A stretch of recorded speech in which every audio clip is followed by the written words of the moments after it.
So project for today is we're gonna ship a deck. So I got 2 pallets here. I think this deck is headed to Alabama. So it is the 425, 455 deck right here. 60-inch deck. So basically, if I flip the chute up, I need about 72 inches of space for the deck itself.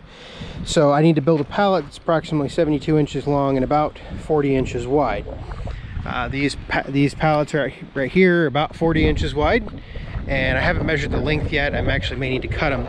They're 2 different size pallets. This main board right here is bigger on this pallet than this one. These are the only 2 free pallets I have right now. So I need to add an extension onto this one after I get my overall measurement. So I'm going to set out doing that, and I might need to cut this pallet down to size a little bit. Really depends on how everything turns out. Normally when I ship stuff, I ship it through Fastenal. Well, Fastenal, because of pandemic, is not taking any shipments right now. So this is actually going through a less than truckload freight company. So I'm going to get to work on this, and I'll come back and kind of show you my steps. And once we get to the deck, I'll put the deck on here, and then I'll show you how I strap it down and everything to make sure it makes it through shipping.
Alright, so got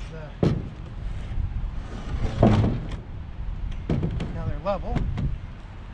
So now what I'm going to do is I'm actually going to run a 2x4 on the inside long ways. So down there, so I'm going to measure this out and then cut the 2x4.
So now the deck itself should, or the pallet itself should be pretty sturdy. So now what we're going to do is I'm going to get it off the trailer and set the deck on it. And so I'll do that with the tractor here in just a second. And then we'll see how it sits down on there. May have to move it around, fuss with it a little bit. I'll probably go ahead and turn the wheels on the deck.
All right, so we got this deck on the pallet. Couple things that we need to think about in terms of forces. One, there's always going to be a side-to-side force. There's going to be an up and down force, and there's going to be a forward-backwards force, depending on how you look at it. In this particular case, the backward force going that way doesn't matter because it's locked in up here. So we need to stop it from moving forward, and we also need to stop it from going from side to side. Really good way to do that is we're actually going to go ahead and put a piece of wood on each side of this bracket right here, of the deck hanger bracket. That will more or less anchor that in place, and then we'll start putting our straps in. So I'm going to go cut a couple pieces of lumber real quick and bolt those down, or screw those down. That way it doesn't move from side to side. So let me go do that. All right, so next step is, everybody always breaks ratchet straps. So I actually keep all of my broken ratchet straps, and I use this as kind of a first line of defense in case some of my poly straps break. So what I do is I actually just screw this down to the sideboard on each side, and it's not necessarily tight or anything, but it makes sure, I do it in such a way to make sure that it'll hold the deck onto the pallet if anything should happen. So I'm going to go ahead and do that. A lot of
all buttoned down, ready to go. I actually got some more straps than I anticipated. Just really wasn't happy with how it set in there, so I went ahead and tied the draft arms to the gearbox and went ahead and put some more straps in here, so on and so forth. So I think it's ready to go. What I'm going to do is pick it up with the 1440, or pick it up with the 4066, shake it around a little bit on the forks and see if it moves, just to kind of test it out, and work on a range and pickup for the shipping company. So I think that's the end of this video, and on to the next project. Thanks for watching.